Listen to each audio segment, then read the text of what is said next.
Hello everyone. Today we will discuss about Wheatstone bridge. Last time we have discussed about KVL and KCL, Kirchhoff voltage rule and Kirchhoff current rule. Okay. We will use here KVL, Kirchhoff voltage rule. हम यहाँ पे Kirchhoff voltage rule का use करेंगे। तो अभी तक जिन्होंने previous lecture अच्छे से नहीं देखा है तो प्लीज़ उसको अच्छे से देखें। ओके, तो इसको स्टार्ट करते हैं। व्हीटस्टोन ब्रिज, आज का टॉपिक हमारा क्या है? Wheatstone bridge. अब एक्चुअल में ये टॉपिक बच्चों कैसा टॉपिक है? प्रैक्टिकल टॉपिक है। लैब के अंदर आप इसको एक्सपेरिमेंटली देखोगे तो और भी अच्छा आपको फील होगा। तो चलो अभी लेकिन हमें पढ़ना आज ये थ्योरेटिकली, थ्योरी के अंदर भी है। तो स्टार्ट करते हैं। Wheatstone bridge, it is an arrangement of 4 resistance. ये 4 रेजिस्टेंस का अरेंजमेंट होगा in the form of bridge. आप देखो यहाँ PQRS, ठीक है, 1 2 3 4 रेजिस्टेंस है in the form of bridge. Bridge की फॉर्म में अरेंज है। Which is use for measuring one unknown resistance. हम यहाँ से क्या कैलकुलेट करेंगे? हमारा मोटिव क्या होगा बच्चों? हम यहाँ से किसी अननोन रेजिस्टेंस की वैल्यू कैलकुलेट करेंगे in term of other 3 known resistance. और हमें 3 रेजिस्टेंस की वैल्यू हमें पता होगी और जो 4th रेजिस्टेंस है उसकी वैल्यू हम कैलकुलेट करेंगे यहाँ पे इन टर्म ऑफ 3। ओके, तो यहाँ पे जनरली जो हम लेते हैं रेजिस्टेंस, अननोन रेजिस्टेंस, वो क्या है? S है, ठीक है। इसका रेजिस्टेंस भी हमें पता है और ठीक है, इसका रेजिस्टेंस भी हमें पता है और ठीक है, इस जैसे इसका रेजिस्टेंस हम वेरी कर सकते हैं बच्चों। R रेजिस्टेंस है ना, ये दिख रहा है, इसका रेजिस्टेंस हम चेंज कर सकते हैं अपने अकॉर्डिंग, यानी इसका रेजिस्टेंस हम क्या कर सकते हैं? एडजस्ट कर सकते हैं और इसकी वैल्यू हमें कैलकुलेट करनी है। ओके, तो ये आई थिंक स्टेटमेंट आपको क्लियर होगी होगी। अब इसका प्रिंसिपल देखते हैं। प्रिंसिपल क्या कहता है?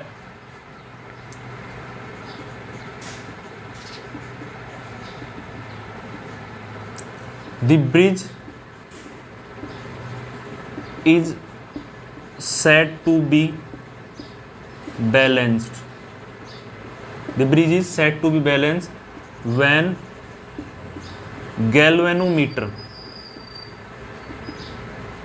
shows no deflection.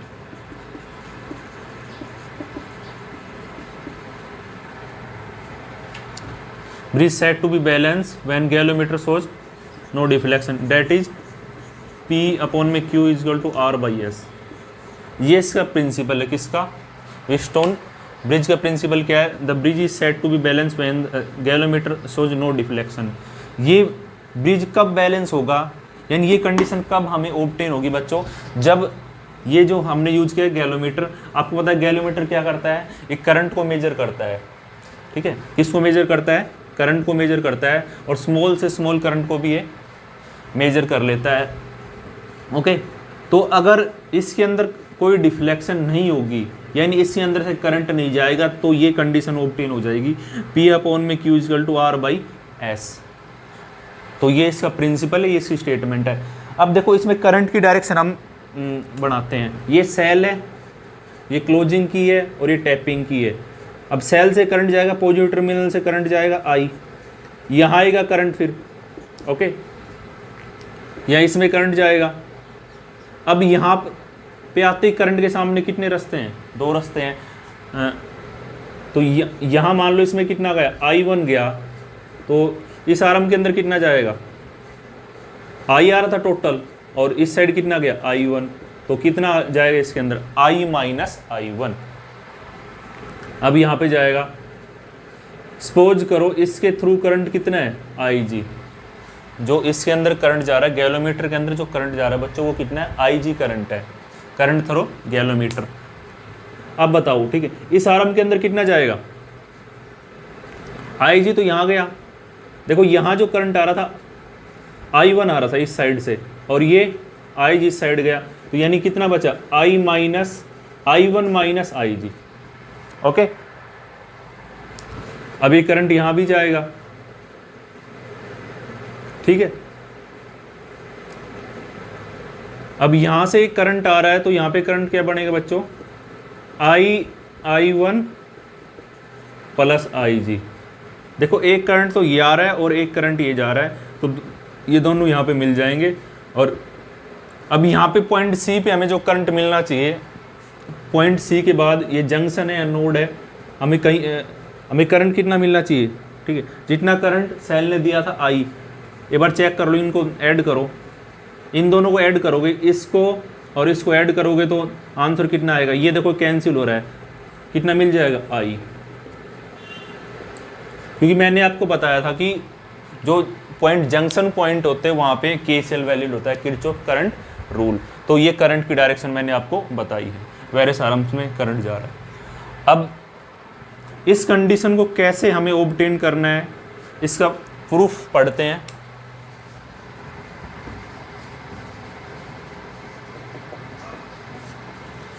Okay, I think ये तो आपको अच्छे से क्लियर हो गएगा। फिर से बता रहा हूँ, 4 रेजिस्टेंस है P Q R S, cell से करंट आई गया, आई करंट यहाँ पे जाके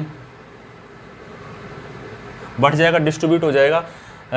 इसमें I1 गया तो यहाँ पे कितना जाएगा, I माइनस I1, इसमें IG, फिर इसमें कितना जाएगा I1 माइनस IG, इसमें यहाँ से करंट आ रहा है, यहाँ से दोनों ऐड हो जाएंगे, लास्ट में कितना मिलना चाहिए, I मिलना चाहिए एट पॉइंट C पे। ये है क्लोजिंग की और ये क्या है, टैपिंग की, और ये सेल है। ओके, तो हमें इस कंडीशन को प्रूव करना है। तो applying KVL in close loop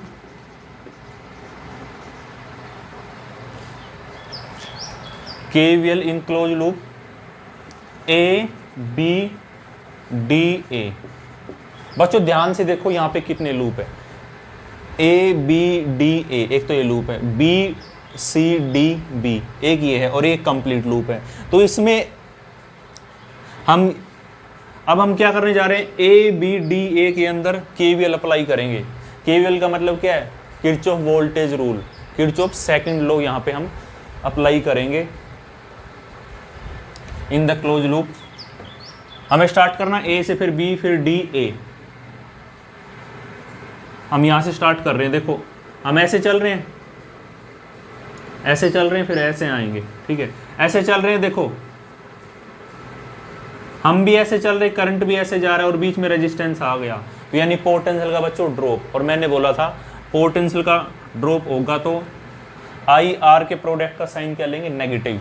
तो देखो इसके अंदर करंट कितना जा रहा है, I1, और इसका रेजिस्टेंस कितना है, P और माइनस साइन, ठीक है। अब यहाँ पे हम ऐसे चल रहे हैं, अब देखो करंट भी ऐसे जा रहा है और हम भी ऐसे चल रहे हैं, और ये आ गया बीच में गैलोमीटर, और हमने मान लिया गैलोमीटर का रेजिस्टेंस कितना है, कैपिटल G बच्चों। तो यहाँ से फिर कितना आ जाएगा, माइनस IG, और इसका रेजिस्टेंस गैलोमीटर का कैपिटल G। ओके, फिर यहाँ आ गई, फिर ऐसे चलेंगे, लेकिन करंट तो ऐसे आ रहा है, तो साइन क्या लेना पड़ेगा, पॉजिटिव। कितना आ गया, I minus I1 R is equal to 0, यानी sum of all change in a sum of all change in potential in a close circuit will be equal to 0। ठीक है, यही तो कहता है मैं किरचॉफ सेकंड रूल। अरे ये नहीं बताया था, डेल्टा V, ठीक है। इसको अरेंज करना है तो इसको अरेंज कर लो, चलो अभी कर लो, अरेंज करना चाहो तो इसको ले जाओ इस साइड, तो I1P प्लस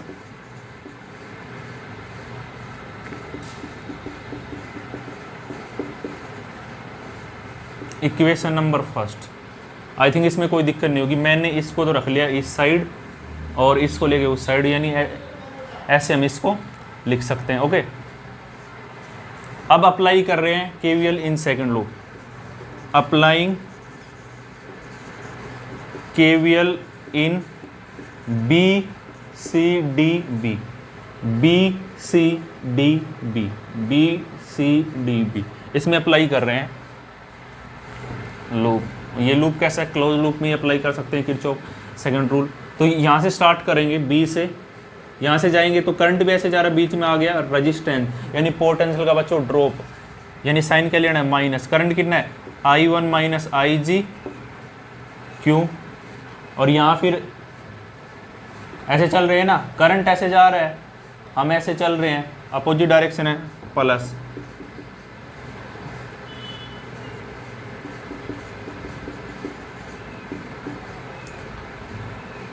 फिर हम ऐसे चलेंगे, करंट ऐसे जा रहा है, फिर ये प्लस लेना पड़ेगा, आई जी जी इजकल टू 0। ओके, इसको अरेंज करना है तो थोड़ा सा अरेंज कर लो। सॉरी यहाँ पे मैंने ये नहीं लिखा, इसका रेजिस्टेंस कितना है एस प्लस आई जी। इसको अरेंज करना है तो आप यहाँ से अरेंज कर सकते हो।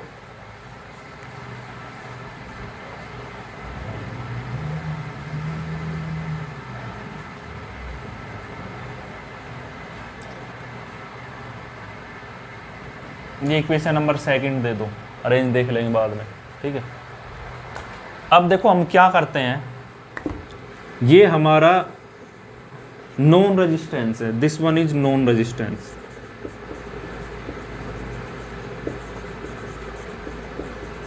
और इसकी वैल्यू को हम क्या कर सकते हैं, वेरी, क्या कर सकते हैं, वेरी कर सकते हैं, यानी चेंज कर सकते हैं इसकी वैल्यू को, इस आर की वैल्यू को चेंज कर सकते हैं। हम इस आर की वैल्यू को तब तक चेंज करते रहेंगे जब तक ये कंडीशन हमारी ऑब्टेन नहीं हो जाए।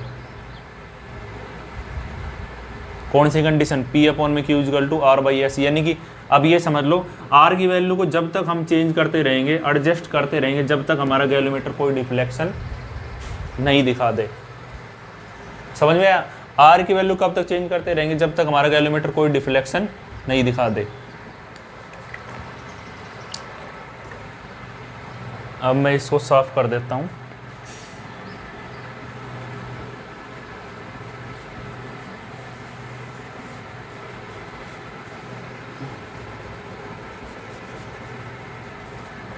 अभी इस पे जितने भी इम्पोर्टेंट न्यूमेरिकल है वो भी हम साथ साथ ही करेंगे, क्योंकि बाद में तो बाद है, तो अभी हम साथ साथ ही करेंगे इसके जितने भी न्यूमेरिकल है। अब लिख देता हूँ, if galvanometer shows no deflection,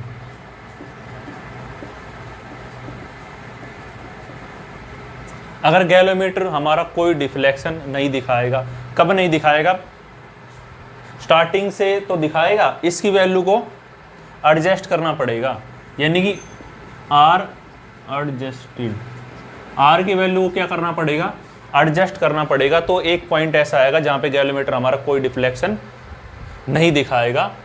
अगर हमारा गैल्वेमीटर कोई डिफ्लेक्शन नहीं दिखा रहा, उस नीडल हमें कोई मूवमेंट नहीं दिखा रही, तो इसका मतलब क्या है, उसके थ्रू से करंट नहीं जा रहा, यानी आई जी कितना है, 0 है, उसके थ्रू से करंट कितना जा रहा है, 0 करंट जा रहा है। या आप ये बोल सकते हो potential of point B will be equal to potential of point D, ये कंडीशन भी है।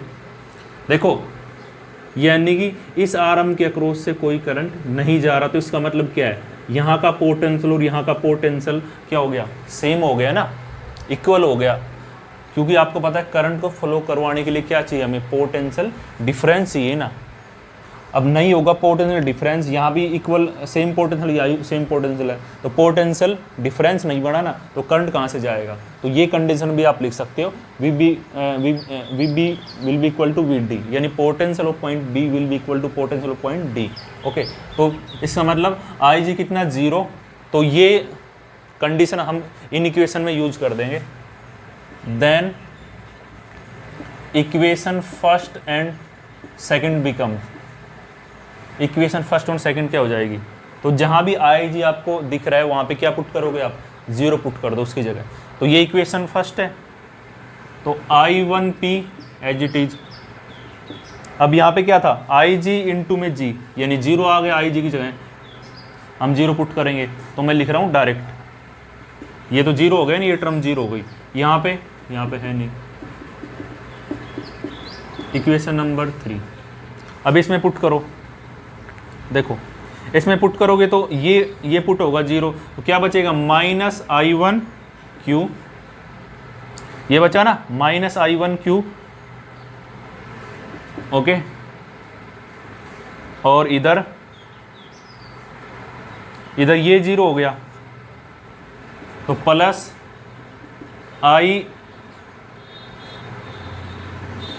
I1S और ये 0 हो गया ये टर्म, यानी आई जी की जगह आपको 0 पुट करना है, तो कितना आ गया 0। इसको थोड़ा सा अरेंज कर लो ना, मैं इसको क्या लिख सकता हूँ, ये आ गया ना, इसको ऐसे लिख सकता हूँ मैं -I1Q और ये जाएगा तो उस साइड -I1S। इक्वेशन नंबर 4 था भाई। अब क्या करना है, दोनों को डिवाइड कर दो, डिवाइडिंग इक्वेशन, डिवाइडिंग इक्वेशन 3/4, इन दोनों को डिवाइड करेंगे तो कितना आ गया -Q,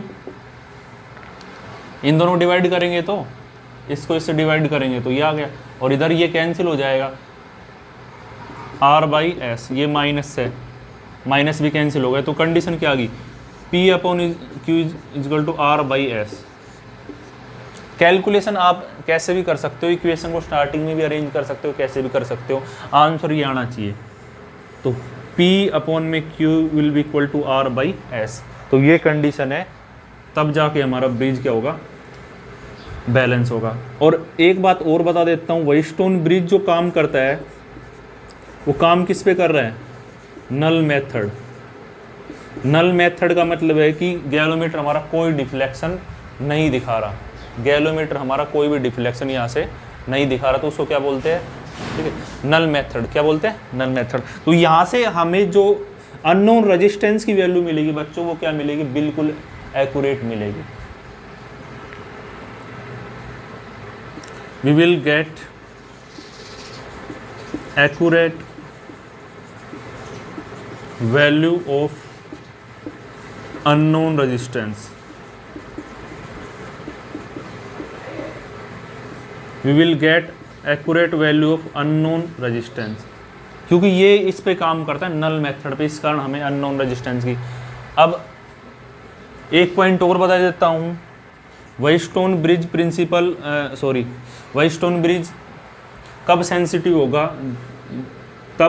होगा, तब इन चारों आर्म्स का AB आर्म, BC, CD और DR का रेजिस्टेंस क्या हो, नियरली इक्वल हो।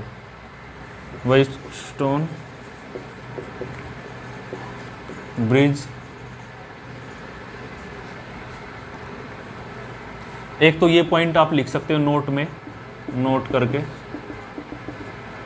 It is based on the null method, so we will get accurate value of unknown resistance. Whitestone bridge is said to be more sensitive when resistance of forearm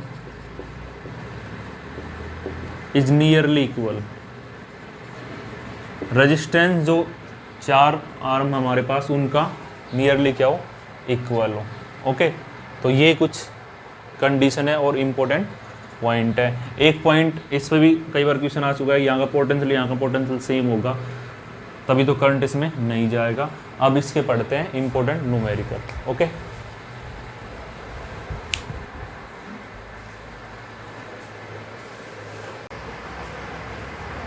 now we will discuss some important numericals.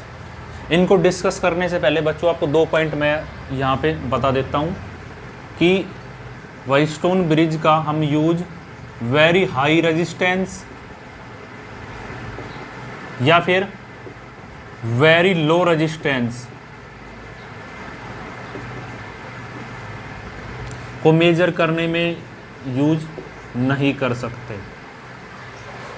व्हाइटस्टोन bridge principle very high resistance या very low resistance को measure करने में use नहीं होगा, उसकी value calculate करने में use नहीं कर सकते।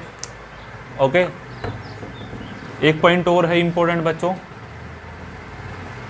वैल्यू ऑफ रेजिस्टेंस, या फिर हम ये बोल सकते हैं व्हाइटस्टोन ब्रिज की जो वर्किंग है, वर्किंग रिमेन्स, या ये लिख दो डज नॉट डिपेंड्स अपॉन, इस पर डिपेंड नहीं करेगा बच्चों, इस पर डिपेंड नहीं करेगा, रेजिस्टेंस ऑफ गैलोमीटर, गैलोमीटर का जो भी रेजिस्टेंस है उस पर डिपेंड नहीं करेगी इसकी working, and internal resistance of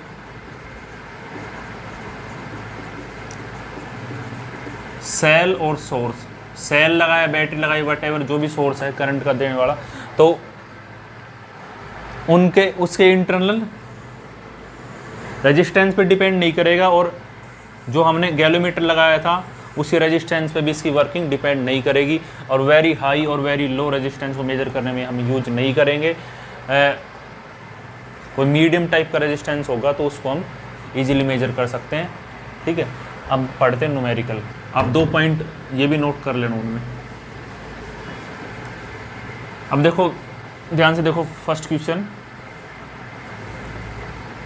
क्या है। First question, find out the magnitude of resistance X in the circuit shown in the figure when no current flow through 5 ohm resistance.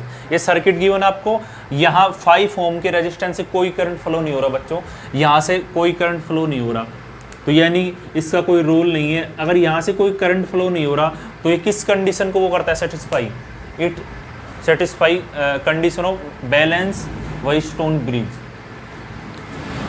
जैसे कि ये कंडीशन थी ना बैलेंस व्हीटस्टोन ब्रिज की, अगर बीच वाले आराम से करंट फ्लो नहीं होगा तो क्या कंडीशन होगी, P अपॉन में Q will be equal to R by S।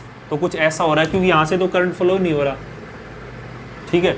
तो हम इसको कैसे लिख सकते हैं, 2/6 x/18। अब आपको किसकी वैल्यू कैलकुलेट करनी है, x की वैल्यू कैलकुलेट करनी है, तो x की वैल्यू आराम से कैलकुलेट कर सकते हो, 218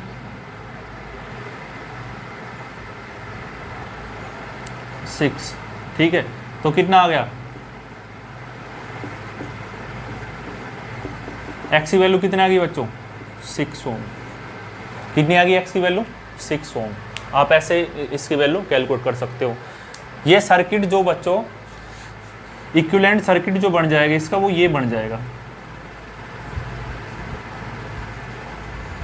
ये मान लो P है, ये Q, ये R, ये S, P Q R S। अगर हम बात करते हैं इसके अकॉर्डिंग चल रहा हूँ तो ये हो गया 2, ये 6 और ये X और ये 18। आप इनको उल्टा भी कर सकते हो, ऐसे भी कर सकते हो, रिवर्स भी कर सकते हो। जैसे इसको आप ये लिख सकते हो 6, इसको 2, इसको 18 और इसको X। तो एक कंडीशन अप्लाई करेंगे तो कितना हो जाएगा, 6/2 R/S। कितना आ गया बच्चों, X की वैल्यू 6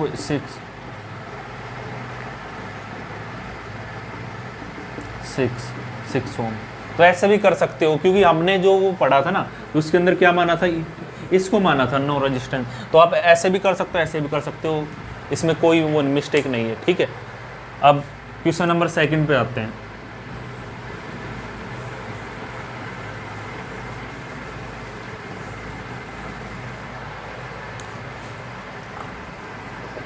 अब देखो क्वेश्चन नंबर 2 क्या कह रहा है, calculate the current drawn from battery by the network of resistor shown in the figure. देखो आपको सिंपल सा रूल पता है, V equal to I R, V equal to I R. Voltage आपको गिवन है, आपको क्या चाहिए, R चाहिए। टोटल अगर इस सर्किट का रेजिस्टेंस, इक्विवेलेंट रेजिस्टेंस हम कैलकुलेट कर ले तो V equal to I R से I की वैल्यू आ जाएगी।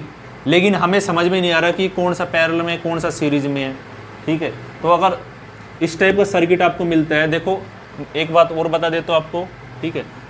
आपको व्हीटस्टोन ब्रिज के बारे में कब सोचना है, जब कितने रेजिस्टेंस हो, कम से कम 5 रेजिस्टेंस हो या 5 से ज़्यादा हो, कॉम्प्लिकेटेड सर्किट गिवन हो, तब आप उसको अप्लाई करने की सोचना। तो ये जो बच्चों इक्विवेलेंट सर्किट है ना, इसको मैं ऐसे लिख सकता हूँ,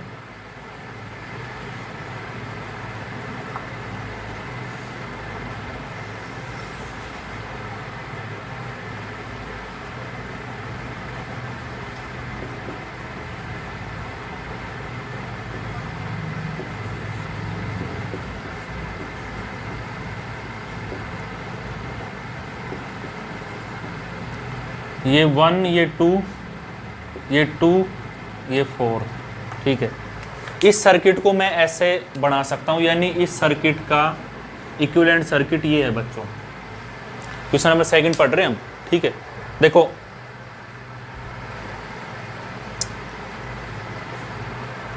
अब हम वो कंडीशन ऑब्टेन करके देखते हैं, P/Q R/S। अगर ये कंडीशन हो जाएगी तो ये बीच वाले आर्म से कोई करंट फ्लो नहीं होगा, इस आर्म से कोई करंट फ्लो नहीं होगा, तो सर्किट के अंदर ये ऐसा वायर है, ऐसा तार है जिसका कोई रोल नहीं है, तो इसको फेंक देंगे उठा के हम।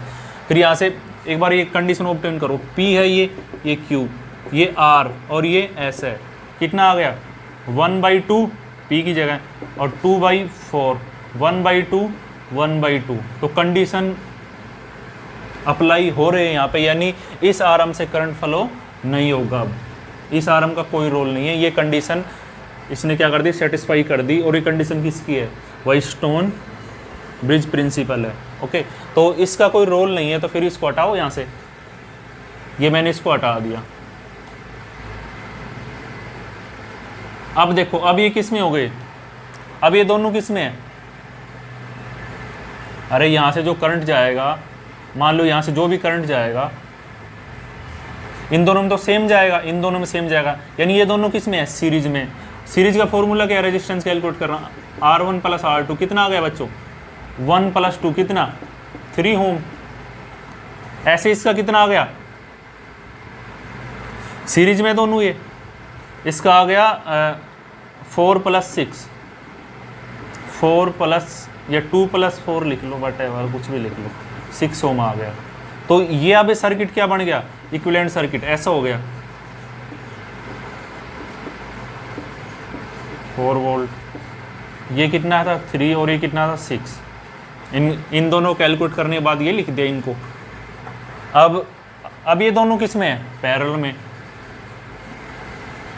अब ये दोनों पैरेलल में है। पैरेलल का कैसे कैलकुलेट करते हैं बच्चों, 1/RP will be equal to 1/R1 1/R2। अगर 3 है तो फिर 3 लिख देंगे, या फिर हम ये भी कर सकते हैं R1 R2, 2 के लिए तो ये सिंपल सा, यानी एलसीएम लेने के बाद ये आ जाएगा, सिंपल सी बात है, टेंशन मत लो। R1 3 × 6, 3 + 6 कितना आ गया 18/9। RP कितना आ गया 2 ओम, RP कितना आ गया 2 ओम आ गया। तो हमारा सर्किट का टोटल रेजिस्टेंस या इक्विवेलेंट रेजिस्टेंस बच्चों कितना आ गया 2 ओम आ गया।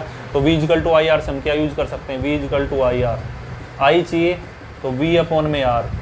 V कितना है 4 वोल्ट, 4 वोल्ट गिवन है ये। तो R कितना है, कितना आ गया 2, तो I की वैल्यू कितनी आ गई 2 एम्पियर। I की वैल्यू कितनी 2 एम्पियर आ गई बच्चों। तो ऐसे आपको सोल्व आउट करना है, ठीक है। और बाकी न्यूमेरिकल आप इसके ट्राई कर लेना, अगर कोई दिक्कत आए तो कमेंट बॉक्स के अंदर कमेंट कर देना। Okay, and like and subscribe my channel. Okay.